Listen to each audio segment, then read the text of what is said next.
రెడ్డి గారి జన్మదినం సందర్భంగా మండలంలోని అన్ని గ్రామాల్లో ఎన్నో కార్యక్రమాలు వేడుకలు ఘనంగా నిర్వహించారు. నౌపేట్ మండలంలో అన్ని గ్రామాల్లో వేడుకలు నిర్వహించడం జరిగింది.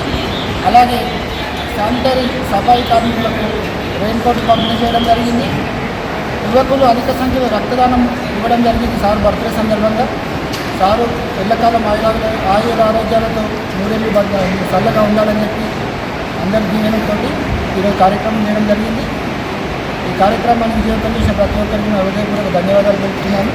జై కాంగ్రెస్, జై టీఆర్ఎస్లో భాగంగా శానిటరీ సఫాయి కార్యక్రమంలో రెయిన్కోట్లు పంపిణీ చేయడం జరిగింది. కేక్ కట్ చేసుకొని కొత్తగూడెం గ్రామ ఫంక్షన్ హాల్లో రక్తదాన శిబిరం ఏర్పాటు చేయడం జరిగింది. ఈ కార్యక్రమంలో కాంగ్రెస్ నాయకులు కార్యకర్తలు అధిక సంఖ్యలో పాల్గొనడం జరిగింది. ఈ కార్యక్రమాన్ని విజయవంతం చేయడం జరిగింది. మాజీ మంత్రిగా ఉన్నప్పుడు కూడా ఆయన మంత్రిగా ఉన్నప్పుడు గతంలో కూడా మంచి సేవా కార్యక్రమాలు చేయడం జరిగింది. ఆయన రైతుల పట్ల వ్యవసాయదారుల పట్ల ఎప్పుడు చల్లగా ఉంటుండే. వెదకుంట ప్రాజెక్టు కానీ కాలువలు నిర్మించడం కానీ అలీసాగర్ లిఫ్టిగేషన్ కానీ ఎన్నో ఉపయోగపడే పనులు చేసిండు. అట్లనే ఇప్పుడు కూడా రైతులకు 2 లక్షల రూపాయలు రుణమాఫీ కూడా ప్రకటించడం జరిగింది. నిన్న మొన్నటి దాకా 1,00,000 రూపాయలు ఉన్న వారికి రుణమాఫీ అవ్వడం జరిగింది. ఈ ఆగస్టు 15లో కూడా మిగతా వారందరికీ అవుతుందని గట్టిగా చెప్తున్నారు. ఈ సందర్భంగా ఆయనకు అన్ని గ్రామాల నుంచి రైతులు కూడా ధన్యవాదాలు తెలియజేస్తున్నారు. మన ప్రీతమ నాయకులు పెద్దలు సుదర్శన్ గారి యొక్క జన్మదిన వేడుకలు జిల్లా వ్యాప్తంగా జరుగుతూ ఉన్నాయి. ఈరోజు మరి పొద్దున్నే ఉదయం 8 గంటలకు నీలకంఠేశ్వర ఆలయంలో అర్చన కార్యక్రమంతో మొదలై మరి అన్ని గ్రామాల్లో కూడా ఈరోజు స్కూళ్ళల్లో పళ్ళ పంపిణీ కార్యక్రమము, అదేవిధంగా ఇతర కార్యక్రమాలు ప్రతి గ్రామంలో కూడా జరుపుకోవడం జరుగుతుంది.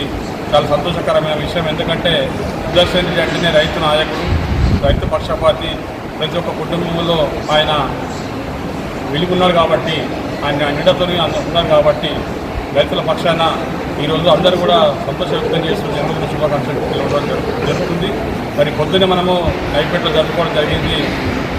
ఏదైతే సఫాయి గ్రామ పంచాయతీ సిబ్బందికి రెయిన్కోట్ల పంపిణీ కానీ, అక్కడ కేక్ కటింగ్ కానీ, అక్కడ పెద్ద ఎత్తున కార్యక్రమం జరుపుకొని మరి ఇక్కడ ఏదైతే ఫంక్షన్లో ఈరోజు రక్తదాన శిబిరాన్ని ఏర్పాటు చేయడం జరిగింది.